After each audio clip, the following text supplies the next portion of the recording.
Good morning दोस्तों, सुबह हो गई है। आप फ्रेश हो गए क्या? घर में नाश्ता क्या बन रहा है वो सोच रहे होगे। आज नाश्ते और खाने के बारे में जो बराबर ख्यालात नहीं है, जो सही ख्यालात नहीं है, उसके बारे में मैं थोड़ा बताना चाहूँगी।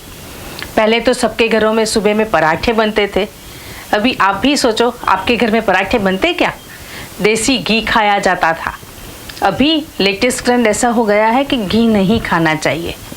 आज मैं आपको घी के बारे में बताऊंगी कि घी खाना चाहिए कि नहीं खाना चाहिए, वो आप खुद तय कर लेना। अब हम लोग ऐसा बोलते हैं कि गाय का घी खाओ। ज़्यादा से ज़्यादा लोग इंडिया में भैंस का घी खाते हैं, लेकिन अभी हम बोलेंगे कि गाय का घी खाओ। वो क्यों? तो अभी NBAGR एक इंस्टीट्यूट है इंडिया की, national bureau institute of genetic resources, जो एनिमल्स के जीन्स के बारे में काम कर रही है। उसका एक लेटेस्ट रिसर्च जो आया है वो बताऊंगी मैं आपको। गाय के दूध में A1 और A2 दो जात के प्रोटीन होते हैं। उसमें A2 जो प्रोटीन है वो बहुत बढ़िया है। A1 प्रोटीन कंटिन्यूअस फूड में लेने से आपको हेल्थ के प्रॉब्लम्स हो सकते हैं। A2 प्रोटीन जो है वो हेल्थ के लिए बहुत अच्छा है। A2 प्रोटीन ज़्यादा किसके दूध में है? कौन सी गायों के दूध में है? तो वो जो हमारी देसी गाय है, यहाँ की गिर गाय है, राजस्थान की राठी गाय है, उसमें सबसे ज़्यादा है। अभी आप गाय के गुण जो गुण है उसके बारे में और भी बताना चाहूँगी। गाय का जो घी है उसमें हमारे शास्त्रों में लिखा है कि वो धी, द्रुति और स्मृति को बढ़ाने वाला है। धी यानी बुद्धि बढ़ाने का गुण जो है वो धी गाय के घी में है। द्रुति है यानी धीरज, टॉलरेंस पावर। धी, द्रुति और बुद्धि यानी आपकी मेमोरी। अभी आप सोचो कि हमारा टॉलरेंस कितना कम हो गया है धीरे धीरे करके।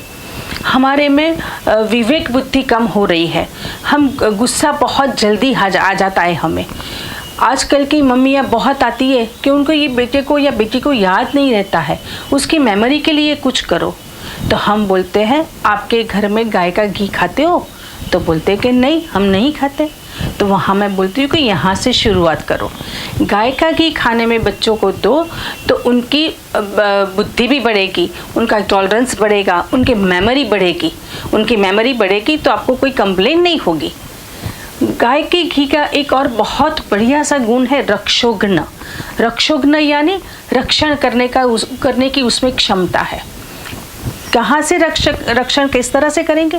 राक्षसों से? नहीं।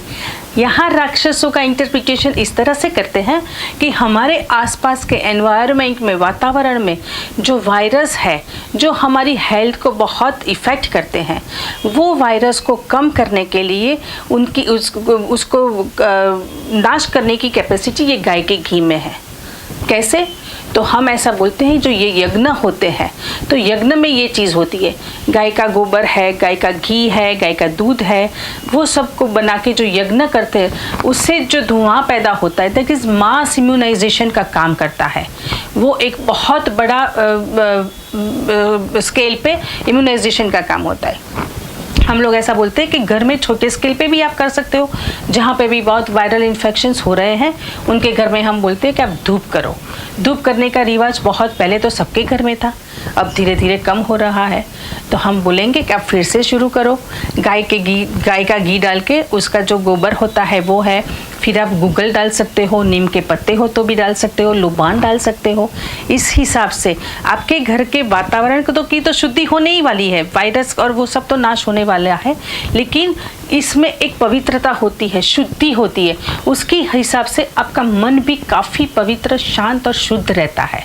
तो हम ऐसा बोलेंगे कि धूप करो, अपने घर में एक गाय के घी से दिया जलाओ। हर रोज़ वो करने से भी घर में बहुत शांति मिलती है। ये जो बातें मैंने बताई हैं वो बहुत डीप तरीके से और भी ज़्यादा उस तरह से मैं बता सकती हूँ, लेकिन आज के लिए इतना ही काफ़ी है कि आप सबसे पहले तय कर लो कि आपके घर में जो आप घी यूज़ करते हो वो गाय का घी है कि नहीं, और नहीं है तो उसको रिप्लेस करके वो आपके घर में इस्तेमाल करना शुरू कर दो।